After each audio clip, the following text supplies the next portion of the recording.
most of us don't even know that simple differential and assume that the very first thing somebody says is. Welcome to Ultra Habits. Here, we go under the hood with our guests to unpack the minutiae and to understand what processes and systems they engage or research that result in ultra-enhanced living.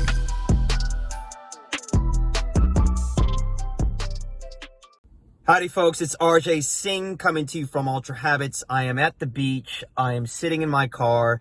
I have a meeting in 30 minutes and I wanted to quickly take the time to introduce our next guest on the Ultra Habits podcast, Oscar Trimboli. Now, Oscar is an expert in listening. He's actually an author of the book Deep Listening, and I came across his work about a year ago when a friend of mine sent me a short quiz developed by Oscar to uncover what our listening villains are. And my wife and I both took the quiz and we weren't surprised by the results. Now, listening is indeed an ultra habit, and it is something that I'm not very good at. I hate to admit it. Now, we live in a world where we're quick to talk, quick to answer, quick to be quick off the mark, as they say.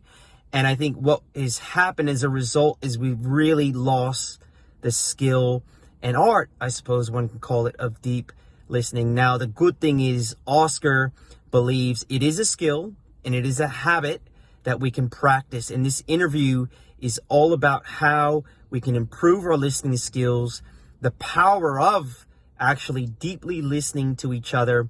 And we also talk about what happens when we don't get it right. So really hope you enjoy the interview. It's a powerful interview. Oscar's got an unbelievable presence. Some call him Yoda. And I'm sure throughout the interview, you will understand why. Anyways, y'all, I'm out of here. Take care. Peace. Today, I want to welcome our guest to the Ultra Habits podcast. We have Oscar Trimboli, and Oscar and I had a conversation scheduled a couple months ago, and I got super sick, and we finally have found the time to come together. Welcome, Oscar. Ajay, I am looking forward to listening to your questions, and I'm super curious if you're fully recovered, because those things take a while. Funny you say that, because my son actually got sick again 2 days ago, and I've been sleeping in a different bed because I was like, I cannot miss this conversation again, or Oscar's going to think, what's going on with this guy? He's got some kind of serial sickness thing happening in that house. So I'm good. And I want to jump straight into it. So Oscar, the subject matter that you speak upon and that you have expertise upon is deep listening. Now, to me, it's a subject that makes a lot of sense in respect to why we should be competent and capable. But the interesting thing about it is you don't really see or hear a lot of conversations about it, or you don't read a lot about the power of listening. It's more about the power of kind of communicating your point of view and influencing. So I really think it's a super skill, and that's one of the reasons that we wanted to get you on to the show. So I'll just kick off with the first question. So they talk about listening as an art. I want to ask you, is it an art or a skill or both? And look, listening is an art and a science. And although in the West, we don't speak a lot about listening, high context cultures like China, Japan, Korea, India, Australian Aborigine communities, the Maori of New Zealand, the Inuit of Canada, listening is a deep part of their traditions and the way they pass on stories. The great storytelling traditions are the great listening traditions as well. So listening is an art and listening is a science. There's a lot of work that's been done since the 1960s on using scientific methods like MRI machines to measure brain patterns while people are listening to particular stories being read out. And most of us, RJ, we have no idea what good listening is. 86% of us think we're above average car drivers. 82% of us think we're above average IQ. 84% of us think we're above average listeners. So the first problem with listening is simply awareness. I don't know about your school or where you got educated, but I didn't have any kind of teacher teaching me how to listen, even though I spend at least half my day doing it. I had a conversation with a consultant. His name was Dan Markovitz. He's a contributor to the HBR, and he's written a book called The Conclusion Trap. And we actually had that interview the week after you and I were supposed to have that conversation. And I actually mentioned you in the interview because what he says is in schools, we're taught to raise our hand. Like you're rewarded to be quick to answer, not necessarily to reflect and to think. And if you kind of do that, you're sometimes seen as like slow off the mark, right? If you understand the neuroscience of thinking, you think at 900 words per minute on average. Some people can think at up to 1,600 words per minute on average. And you can speak at 125. So that means in any 1 minute, you can say 11% of what you actually think. And in raising your hand really fast to answer the question, your odds of saying what you think drop dramatically. They may be 5%, they may be 3%. And most of us don't even know that simple differential and assume that the very first thing somebody says is what they mean. Whereas in fact, it's just the first thing they say. So for many of us, when we are listening to somebody else, if we understand the differential between their thinking speed and their speed at which they think, we should become very, very comfortable with just saying, tell me more. And what else? And just use pause a little more to get the next 125 and the next 125 out. Here's a dirty little secret of listening. It's not your job to make sense of what they're saying. It's your job to help them make sense of what they're thinking. And when they do, they talk about their essence and their meaning rather than a whole bunch of noise that comes out of their mouth originally. So for many of us, when we understand this differential, we also understand that the people who speak the most in the workplace are the people who speak the most in the workplace. Yet many of us will often say, wow, Mary doesn't speak very often, but when she does, we all listen. So for many of us, we get stuck on this continuum, extroverts versus introverts. I don't buy into labels for people. I think labels are really good on food jars and pharmaceutical products. But when it comes, if we label people's behaviors rather than the person themselves, we can start to understand and listen to things a little bit more deeply.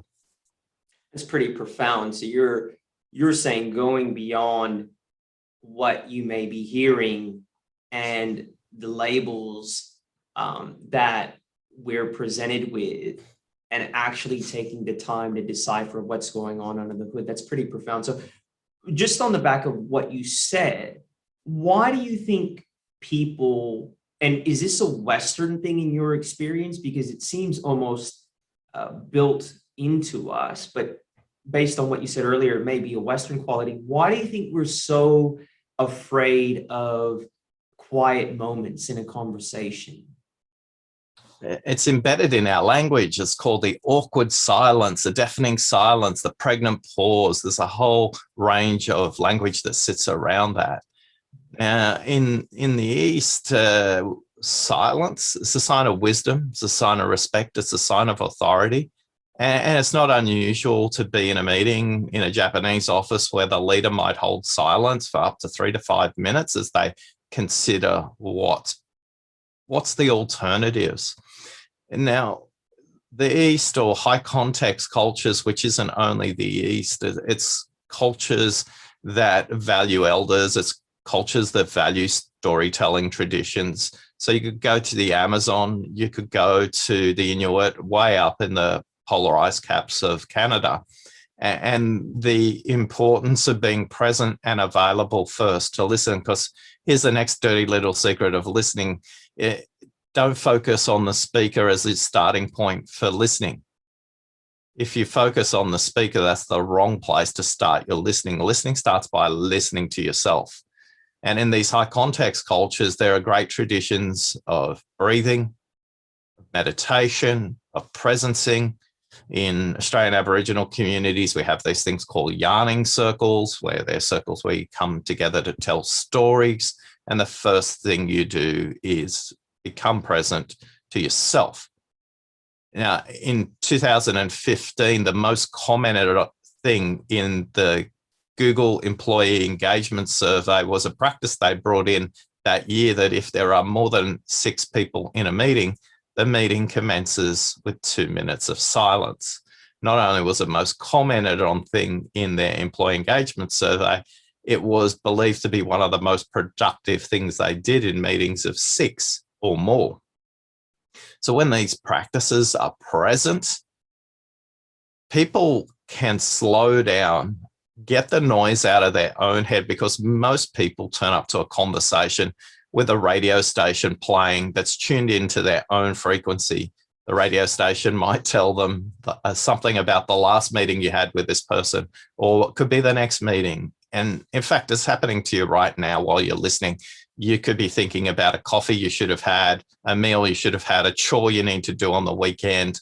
For many of us, we're not even aware what's going on in our subconscious. So I've done, in 12 months, I've done about 190 webinars where we simply do one thing. We ask people to pause for 90 seconds and then write down the impact of that exercise. And most people say it's really noisy. That's the most common word they use. Occasionally they use the word calming, occasionally they use the word relaxing, but noisy is the word that comes up the most, because it's the first time they've actually listened to what's going on in their subconscious. It's so interesting. And for those of us, for those of viewers that are listening or going to listen and not watching the video, you're not going to see that in Oscar's background. It's effectively like a meditation center. There's candles, there's dolls of Yoda. And I find it super interesting because it was a question I was going to ask you. I mean, what you're verging on is almost, there's obviously the listening piece, but there's the precursor of having a still mind. So in these seminars and webinars and engagements that you do, does meditation play a part in the actual program or part of your recommendation? Zero. We find that people don't find it practical and don't find it useful. It's in the workplace. So I disguise it as a 90-second exercise that just says, listen to what's going on inside your mind. I think if I was to put a label on it like meditation, people would make a judgment of it. So again, it's label free. It's like 90 seconds, just listen to yourself and then write down what you notice. And for many people, they are connecting there. It's easy to say, it's difficult to practice consistently. So for many people in the workplace, the concept of meditation or mindfulness is some spiritual ritual thing that really doesn't make any sense to them at all. And yet the most high-performing athletes, opera singers, snipers who perform in military operations, high performance in any field of pursuit starts first by connecting your body and your mind together. And the fastest way to do that is through the breath. If you get a chance, please read James Nestor's book. It's called Breath. And he's written 3 books on the topic. And he was a free diver. That's somebody who dives under the ocean without any artificial help, no oxygen, no snorkel, none of that. And they can dive for up to 20, 25 minutes without coming up for oxygen. And there is a correct way to breathe, as there is a better way to listen as well. So for many of us, yeah, we can put labels on it, but I think, unfortunately, RJ, these labels, they put people off and they have preconceived ideas about what that actually means. And as a result, they avoid it. I wouldn't say I'm a great practitioner of meditation. I've got 3 really simple techniques I use before I go into any conversation. Tip number 1 is always switch off the electronic notifications. And if you've got anything electronic, switch it off. But for most people, I just sounded like a drug dealer who took away your drugs. So any notifications, switch them off, right? And tip number 2 is drink a glass of water every half an hour. And if you drink coffee, you got to drink an extra glass of water. And then the last tip is 3 deep breaths before you dial into a call or a webinar or have a conversation with a person face to face. Those 3 tips, really easy to say, really difficult to practice. Yet people who do that, we track 1,410 listeners for 3 years now. They get about 4 hours a week back in their schedule because they're listening to what's not said rather than listening only to what is said. So for many of us, we've heard about active listening, which is about listening to what people say, but deep listening is listening to what people don't say, but what they really mean. There's a lot of wisdom in what you just said. And I would imagine, and just on that, we typically ask our guests about game-changing habits, and effectively those are game-changing habits. Now, what you're talking about is being highly in tune within our environment, within situations. What I can find with myself is, and I'm getting better at it through prioritization and focusing on the essentials, but I may jam-pack my day from end to end with all this stuff. And as a result, I'm looking for quick, kind of high-level takeaways in every engagement. Now, in terms of deep listening and active engagement in conversations, does it require us to do less in our day and prioritize, or can we still be flat out and give ourselves to every single conversation to the extent that you're saying, in your opinion? A lot of people think that listening is difficult, draining. A lot of people say my listening batteries are, run down by the end of the day. If I had a percentage bar, I'd kind of need to plug myself into the charger as quickly as possible. And I always joke that that's great. And you're listening the hardest way possible. You're trying to make sense of everything they say.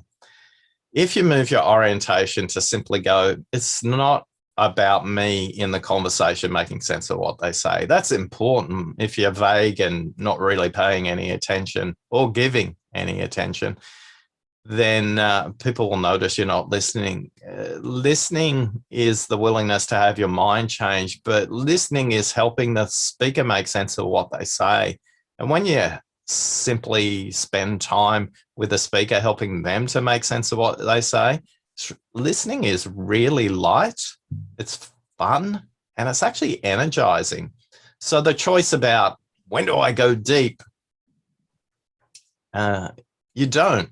You're helping the speaker or the group make sense of what they're trying to say.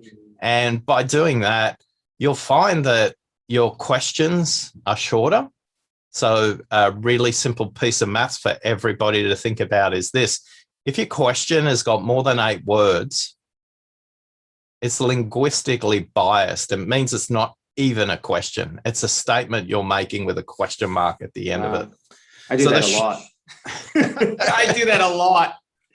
I just realized because I'm guiding people back to my orientation. Correct. And for many of us, we don't take the time at the beginning of a conversation to go, hey, RJ, what will make this a great conversation for you today? And you use that as the setting for progress in the conversation, not the content. People might meander a long way through the content and eventually they'll get there themselves. And most people will get there themselves. The brain with the problem, that's the brain with the solution. But many of us are addicted to problem solving, whether we're leaders or managers or parents.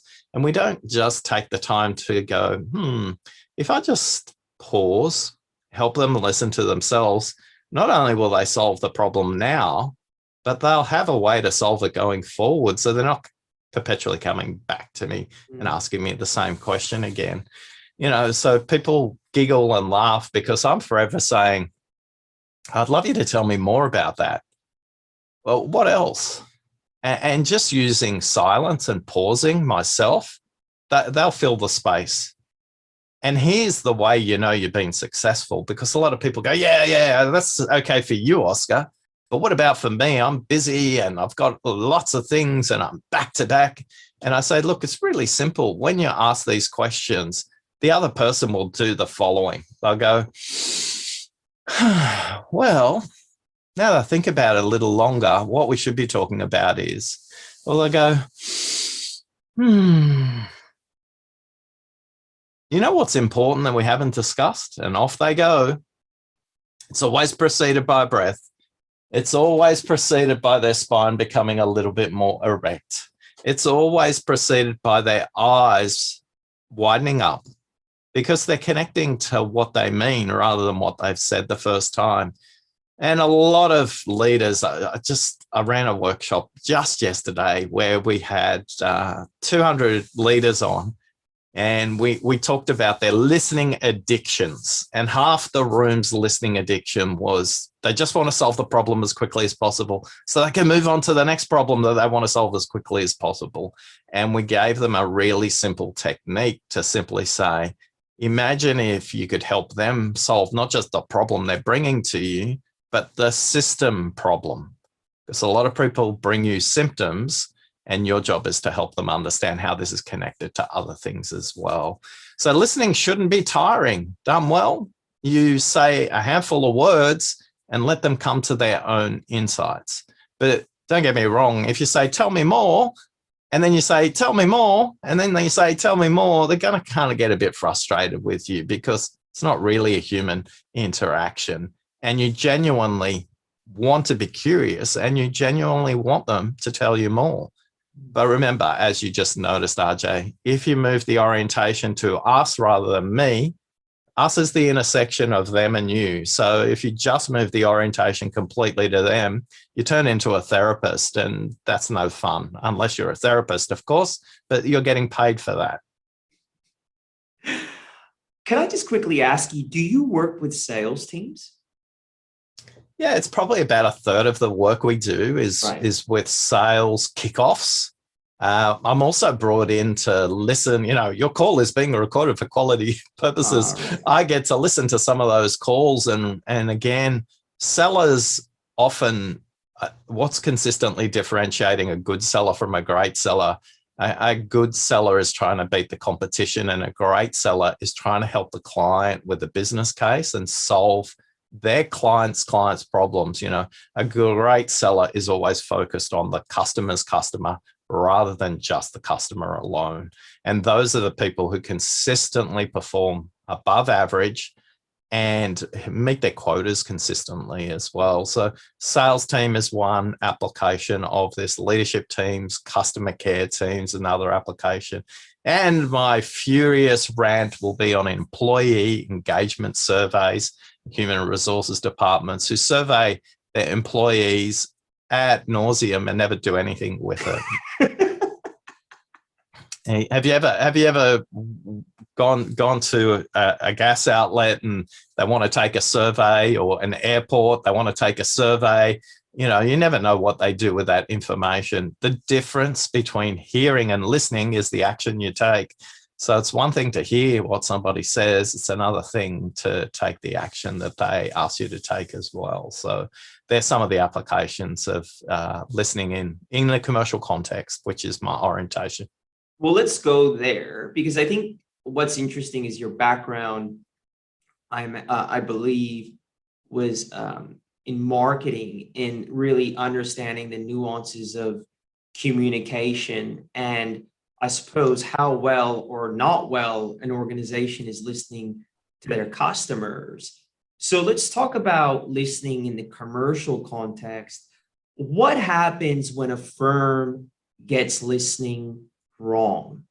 Like we obviously know the obvious of losing customers, but what have you seen in terms of disastrous consequences? Well, it's not just losing customers, it's losing great staff. It's eroding margins, so you're less profitable. Your market share growth is much slower than your competition. Your ability to innovate is far less, and the innovation definition there is what percent of revenue are you earning from products you've created in the last 2 years. So it's a very holistic context. And when we talk about losing customers, it's not just you're lost to the competition.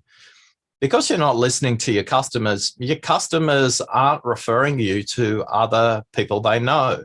And worse still, they're complaining about you to 10 times as many people because you're not listening to them. And listening, again, is hearing what they've got to say and taking some action, communicating that back to the customer. But there's consequences in organizational safety. You know, the Deepwater Oil Horizons accident in 2014 off the coast of Louisiana, that was a direct example of management not listening to the engineers, trying to bring online the Deepwater Oil Horizon and bring it online too quickly because they had been in a maintenance period for a little longer than they wanted. And the engineers just said, if you bring it online quicker, there's going to be consequences. BP is still paying out, and they're up to $53 billion. $53 billion. But the most important number, RJ, is 11. 11 people lost their lives on that oil platform. 11 fathers who never see their wives again, 11 grandparents who will never see their grandchildren graduate from school, 11 brothers, 11 uncles.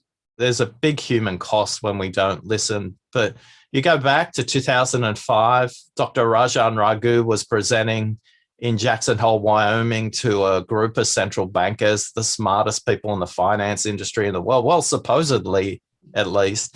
And he said the global financial system's plumbing is backed up, and when it explodes, we won't like the smell. And they can still Google that paper. It's still up there on the internet. And he was actually laughed at. He was somebody who was from a different cultural background. He was from India.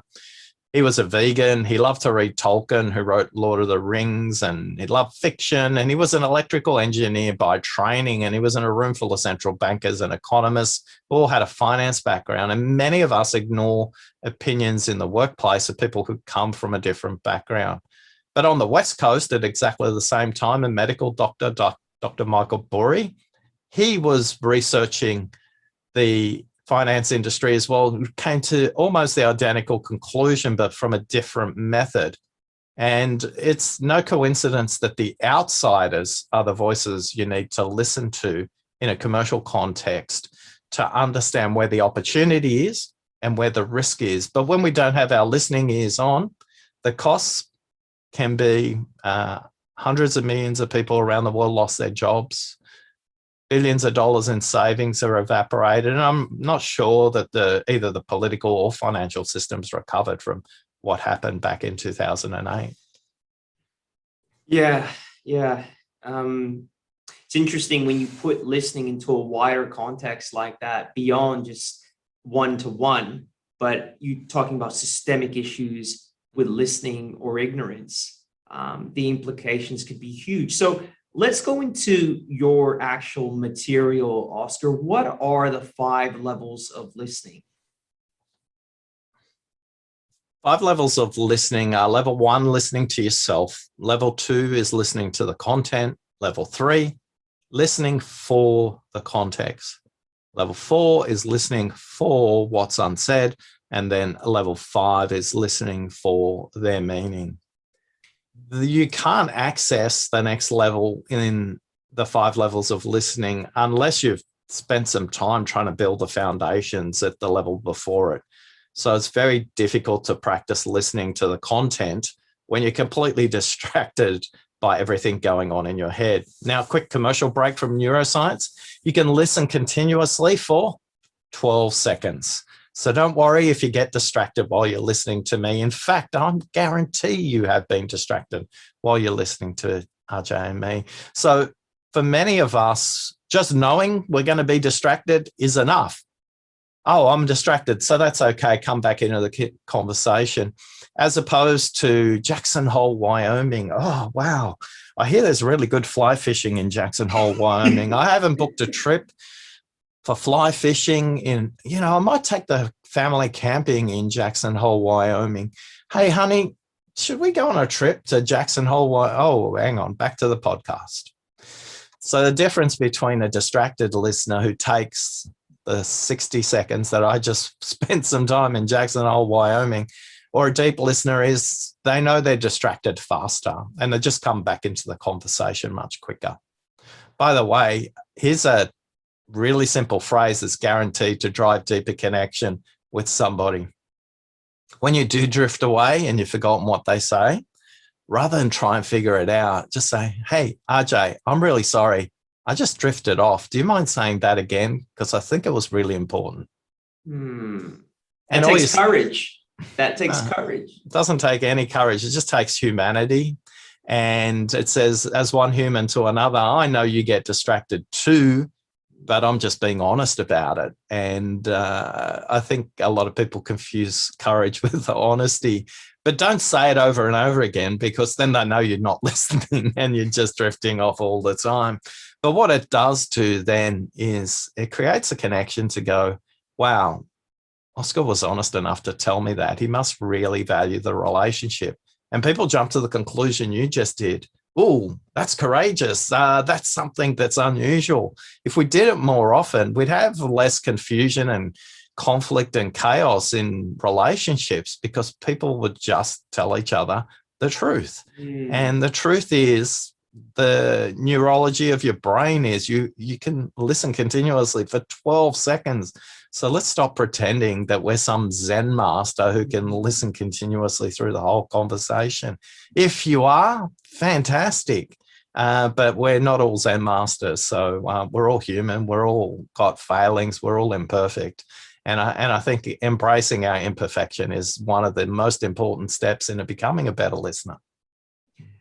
Yeah, that's huge. I was having a conversation with an evolutionary biologist, Rebecca Heiss, and her thing is fear.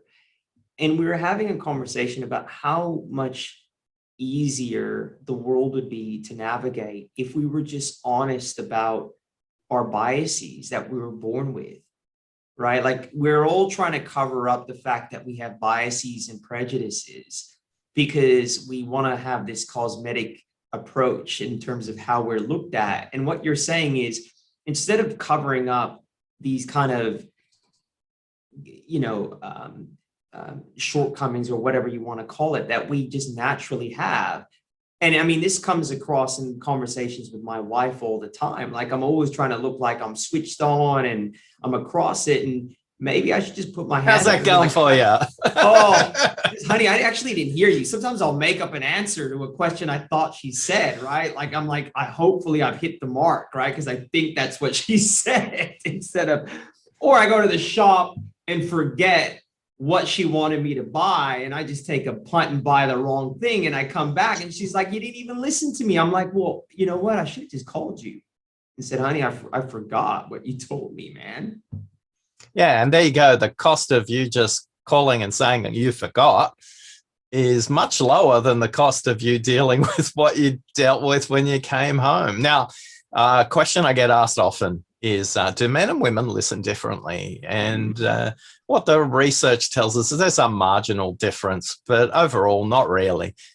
If you had to make a gross exaggeration, women listen to feel and men listen to fix.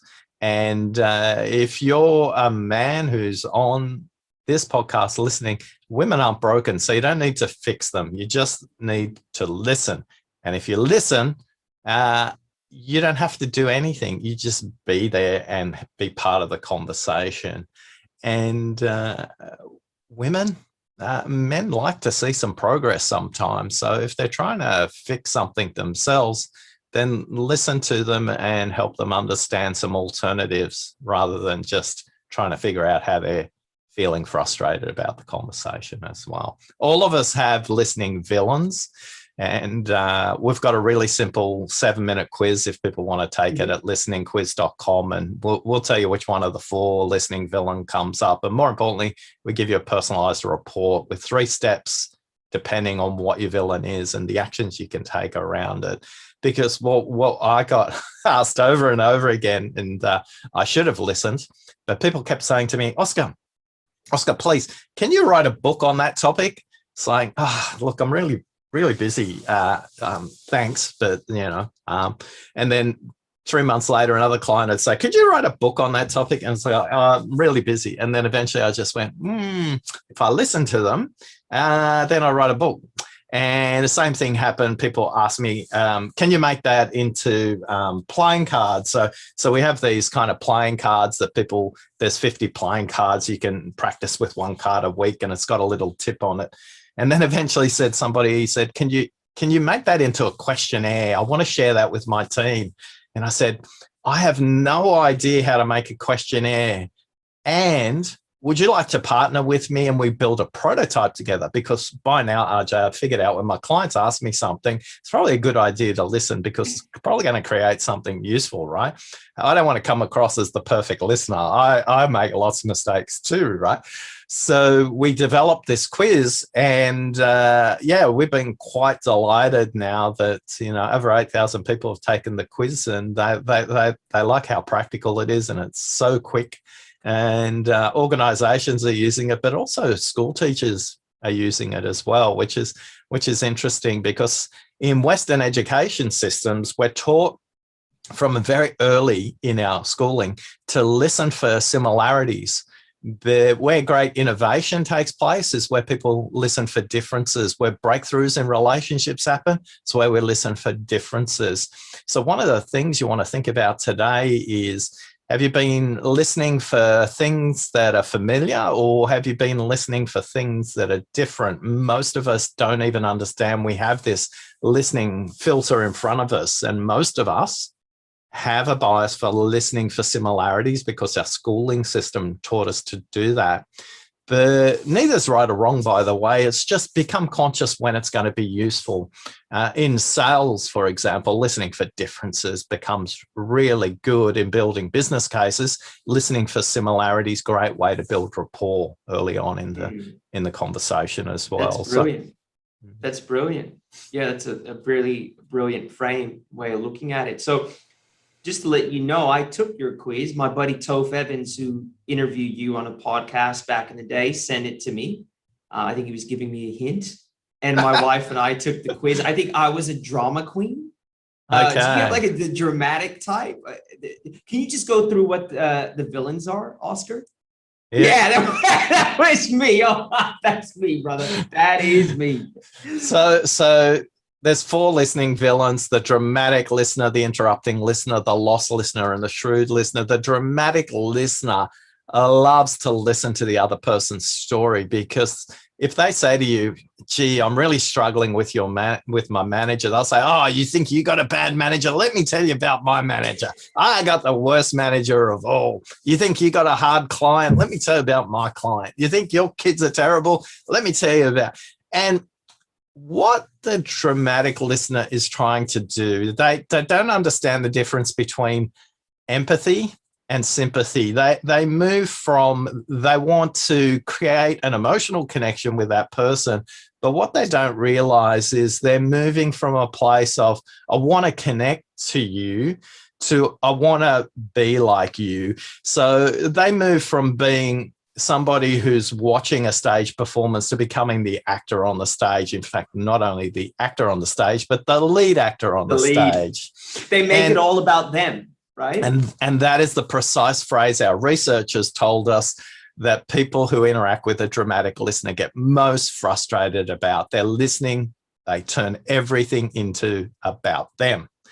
Now, what they are really good at, so there's an upside to being a dramatic listener as well. What they're really good at is creating emotional connection. And if they understand how to stay in empathy, that must be hard for you, as opposed to, oh, when that happened for me, that was really hard. The slightly nuanced language, but empathy is connecting to the other person at their emotional level, as opposed to connecting at your emotional level. Now, what it does for a lot of people, when you're the dramatic listener, people just know that you're waiting to jump in to tell your story. So they get really frustrated because it's all about you. So you may have a lot of very shallow relationships, and that's okay. But in the workplace, that may play out as, if you've got a lot of shallow relationships, it might mean in sales, you have a lot of great sales conversations, but not many sales. If you're a manager, you have high turnover in your staff. So there's consequences there. The next villain is the interrupting, the listening villain. Most people would say this is the easiest one to identify. They're the quiz show contestant that presses the buzzer before the host has finished the question, and they do a really good job of answering the wrong question really fast. I do that too, by the way. I've got all the villains. And we all do, by the way, so don't worry about that. So the interrupting listening villain values time. That's what they love. They value time. And when they value time, they're just trying to get there quicker. But unfortunately, they're getting there quicker, solving the wrong problem. So the next listening villain is lost. Lost shows up as vague, detached. You might be in a team meeting and you're not sure why they're there, and they're not sure why they're there. They might have been invited there.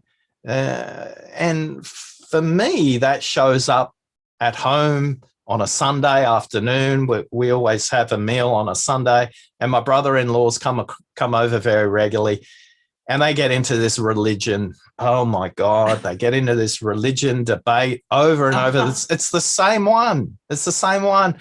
And I'm lost. It's like, I can't buy into it. And they keep on banging on about the same thing over and over again. Canon versus Nikon cameras. That's the religious debate they're in. Oh, right. And for me, I kind of occasionally get asked questions about, oh, Oscar, what do you think about the f-stop and the ISO setting on all of that? And I kind of go, let me check my phone because that's my camera. But while they're talking, I am just drifting off somewhere else altogether. And the lost listener doesn't really understand their place in the conversation. And if they took the time to say, what's your expectation of me in this conversation, that would zone them in really quickly. The last one is the shrewd listening villain. This is the one I am in work. Shrewd listening villain looks like an amazing listener. They'll give you a great face. Yeah, tell me more about that. But the cogs in my head, the captioning that sits below that would be reading, oh my God, this is the world's most basic problem. I am such an expert. And they're talking about that? Oh, wow. I wish they'd hurry up. And they can see the cogs going on in your head, and they know you're trying to solve a problem. But while you're jumping ahead, solving the most sophisticated, complicated problem, you're missing the most important connection point with them around solving the immediate issue for them in the moment. Shrewd listening villains disproportionately represented in selling professions, medical professions, architecture, research, any profession that takes a brief. A tax attorney is a good example of that as well. Now, all they have to do is spend a bit of time understanding not just what they're saying, but how they're saying it as well. They need to listen for emotion, they need to listen for inflection, and they need to listen for language patterns in what people are saying. So these four villains show up differently. You will be a different listening villain at home than you will be at work. Listening is situational, it's relational, and it's contextual. You'll listen differently to a police officer than you will to a school principal. You'll listen differently to an actor than you will to an accountant. You'll listen differently to a parent than you will to a child. So our listening is like a constantly moving mathematical simultaneous equation. Knowing what our villains are, we can do something about it. Without knowing what our villains are, it's like trying to get into a car and say, let's have a conversation. Well, where are we going? I don't know. This gives you a roadmap on how to get there, RJ. So now I know my villains and I've got some level of grasp on what they are. How do I start to actively cultivate deep listening as a skill? And what are the habits that I can implement to support that journey, Oscar? So deep listening is a practice, it's a skill, and it's a strategy. There's many levels to it. So the first level is just to become conscious and educate yourself to what are my barriers? Take the listening quiz. The next step is those three tips I talked about earlier on. People always go, yeah, but give me the real tips, Oscar. And it's like level one Listen to yourself. On the 5 levels of listening, we want to come back and listening to ourselves. The best way to listen to ourselves, hydrated body, an oxygenated brain, and no electronic notifications. Practice that for 90 days. And what we're being told by people in our database, on average, you're going to get 4 hours back, because conversations paradoxically shorten, not lengthen, because you're getting to the essence of the conversation. Relationships connect better, whether that's with clients, employees, or your loved ones in life. And as a result, you can start to move to the higher levels of listening. And that's why we created the 90-day challenge. If you take the listening quiz, we'll invite you to do the 90-day challenge, and we'll just send you a reminder every week to go, did you have a glass of water every 30 minutes in that conversation? Did you switch off your electronic notifications? And for me, these 3 basic practices and taking deep breaths are really critical. But as we move to level 2 listening, as an example, a lot of us listen just to words. Level 2 means you need to listen to what they say, watch what you see in terms of their body language, and sense what they're trying to express in terms of emotion as well. So this is level 2. So when you have a look at the book or the cards, or spend a bit of time there, we spend a lot more time saying, it's not just what they say in terms of sentences. It's also what they say in terms of stories. And it's also how they structure the way they explain it. So as we move to level 3, we're Just can I starting. ask you something before you go on, Oscar, with that?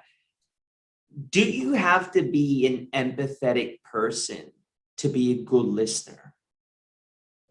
No, but it helps. I'll give you an example. A lot of people say interrupting's bad when it comes to listening. That's not true.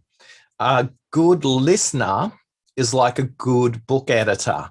They take a whole bunch of words and put it into a way that can be expressed to be useful for that person and everybody else. So empathy is important, but it's not the only ingredient. You can be extremely empathetic and we have a very long conversation, but it doesn't actually make any progress. You can be in empathy, but a good listener also has a sense of progression. Remember that question we talked about? What will make this a great conversation for you, Yeah. RJ? A good listener would hold that as a compass setting for the conversation. They would check in about every 15 minutes and go, hey, RJ, remembering you said this is what will make a good conversation. How are we going with that? An empathetic person would stay in the content rather than thinking about the context, which is level 3, the next thing we were talking about. So level 3, it's really understanding the backstory, not for you, but for them. So I'll give you a simple example. A quiz show contestant has been arrested by the police. That's a movie. Or I could say Salim Malik and his brother Jamal lost their mother at the age of 5 in a Mumbai street riot. As a result, they fall into the hands of gangsters and spend their teenage years pickpocketing on behalf of these people. But along the way, Jamal falls in love and changes his way. He gets a job in a call center and becomes an expert in trivia, which makes him the perfect contestant for a quiz show. Who Wants to Be a Millionaire? Unfortunately, he's too perfect. And as a result, he's been arrested by the police on the penultimate episode of Who Wants to Be a Millionaire. Now, I've described exactly the same movie, but most people have a conversation and they just say, quiz show contestant arrested by the police. That's how they describe the problem. When we help them understand the backstory, they can make sense of how long the problem's been along, who are the characters, how do they all fit in together, and so do you. So when you start to listen for contextual things, you also start to listen for the bigger systemic problems, not the symptomatic ones that are coming up.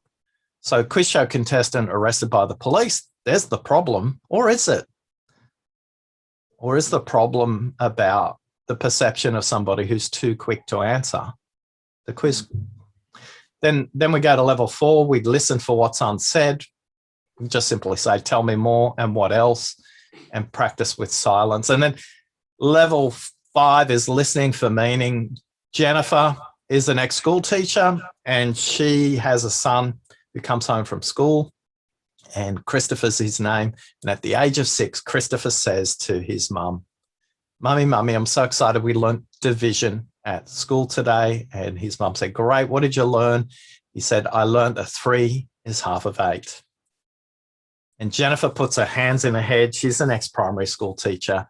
She says, no, honey, 4 is half of 8. And Christopher says, no, Mummy, 3 is half of 8. So Jennifer goes to the kitchen cupboard, grabs 8 M&Ms, puts them on the kitchen table, lines them up like little soldiers, picks up her son, puts her son on the kitchen table and says, look, Christopher, here's 4 and here's 4 M&Ms. 4 is half of 8. He jumps off the table. She's completely freaked out. He runs to the cupboard, gets a piece of paper, gets a pen, draws the figure 8, shows it to his mum. He says, look, Mummy, here is 8. And he folds the piece of paper in half, tears it in half, and shows her that 3 is also half of 8. Now, too many of us are completely addicted to the concept that 4 is the only answer to anything in life. We go through thinking we've been taught that 4 is half of 8, but there is another way to look at the world. And what it meant to Christopher was 3 is half of 8. And by the way, 0 is also half of 8, depending on how you look at an 8 as well. Now, here's the postscript to this story. In that moment, Jennifer realized that her son was special. He had gifts that other kids of that age didn't have. Christopher was assessed by a pediatric doctor and discovered he was autistic. And today he's one of the most sophisticated bug catchers for Amazon, the software part of the company, because he thinks about the world differently. And not enough of us are listening to what people mean. We're too busy trying to convince them that 4 is half of 8. Which one are you? Oh, that's brilliant. Context determines meaning, right? That's really interesting. So before we wrap up, I'm interested to know, how did you get so interested in listening, Oscar? I wish I had a really easy answer for this question. I went to a school with 23 nationalities. I think I learned to listen to body language by listening to people speak in Vietnamese, in Cambodian, in Portuguese, in Spanish, in Polish, in Russian. That was really important because we were playing cards at the time. Don't tell our teachers. But I could only speak English, so I needed an advantage. And their eyes always gave something away. But I don't think that's the answer. I think what happened was I had a vice president who pulled me aside during a budget meeting between Seattle, Singapore, and Sydney.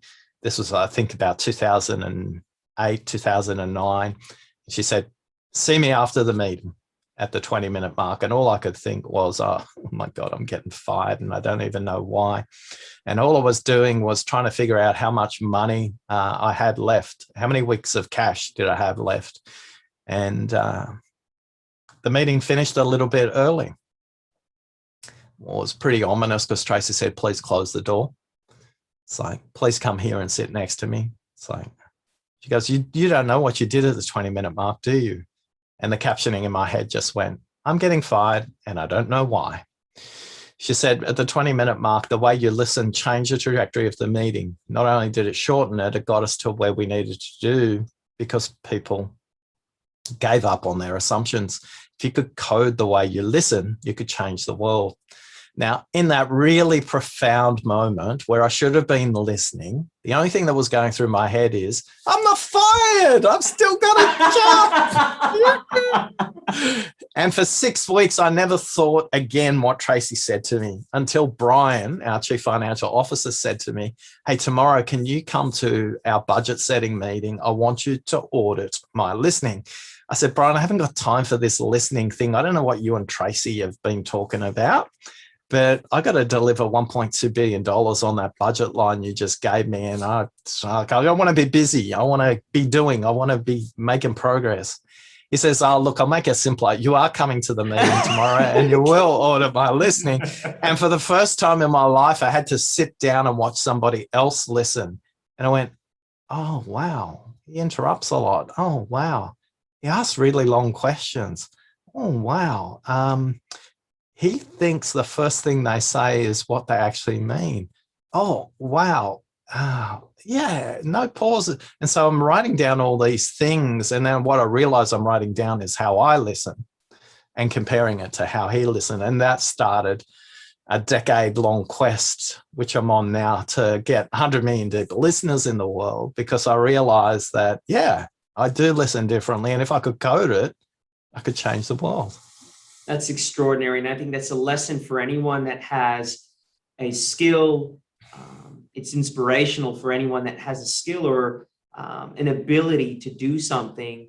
And it's a very noble cause, right? If we can all become better listeners, we'll become a better world, right? So I really commend you on that, Oscar. And I thank you so much for your time today on our show.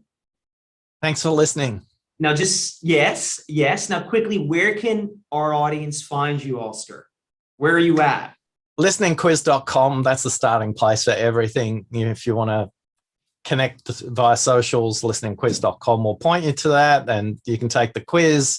And if you want to get access to any other resources we kind of touched on today about the 5 levels of listening, listeningquiz.com.